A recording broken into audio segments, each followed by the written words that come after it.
What is going on, everybody? Welcome back to the channel. So just a quick, super untechnical video for you. I want to show you a quick comparison between the iPhone 16, the new 16e, and the 16 Pro Max, and really just show you the dimensions and a side-by-side comparison so you know what to expect.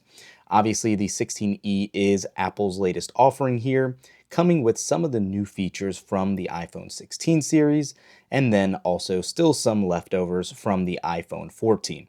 So some of the actual new additions here from, let's just say, last generation's iPhone SE is the addition now of the action button that you can program to use whatever you want. And you can see we actually have this tied into visual intelligence now.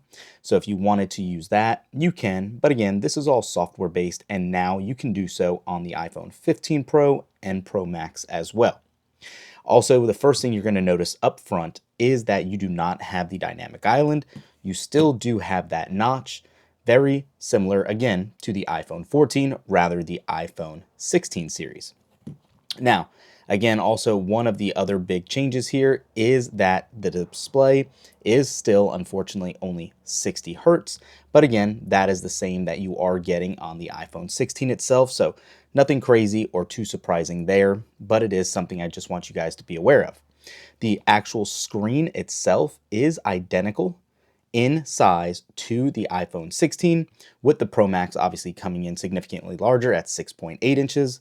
And you can see it actually just triggered one of those functions there. But anyways, yeah, a quick side-by-side as far as thickness goes, they are all very comparable here. And you're not going to see anything of a surprise between these as far as weight goes, aside from the 16 Pro Max being a little larger and heavier. So let's go ahead and set this to the side for a minute and really talk about these two, because I think people are going to be making a decision really around these more so than on the Pro Max. And what you can see right off the bat on the right side of the device, you do have that camera control on the iPhone 16, which you do not have on the 16e. And the obvious comparison here is you're going from 2 cameras to 1 on the 16e. The price difference between these is about $200, so this is going to run you a little bit more than the 16e would. As far as screen resolution, RAM, and what it is capable of, they're identical. They all need 8 gigs of RAM to run Apple Intelligence, even though that has been somewhat of a disappointment to date right now. But aside from that, the main other difference that you will experience in the 16e is going to be that new C1 modem. Apple is downplaying it. They don't want all these comparisons from Qualcomm's that they've been using forever now. But if you do get one of these 16Es, keep in mind you are getting Apple's new modem that is more energy efficient. And this is actually going to give you some of the best battery life on an iPhone. I've had no issues with battery life. We did just obviously get updated to iOS 18.3.2. So it's been working out pretty good in the limited time since that's dropped, but keep in mind everything else as far as processor is the same on all 3 of these devices. If you were to make a choice, if you're budget conscious, I don't think you can go wrong with the 16e. I will say the one caveat is I do miss the dynamic island after having it on all these other devices at this point. It just does add a new level of usability for live activities and things of that nature. I really do like it, and I do miss it here.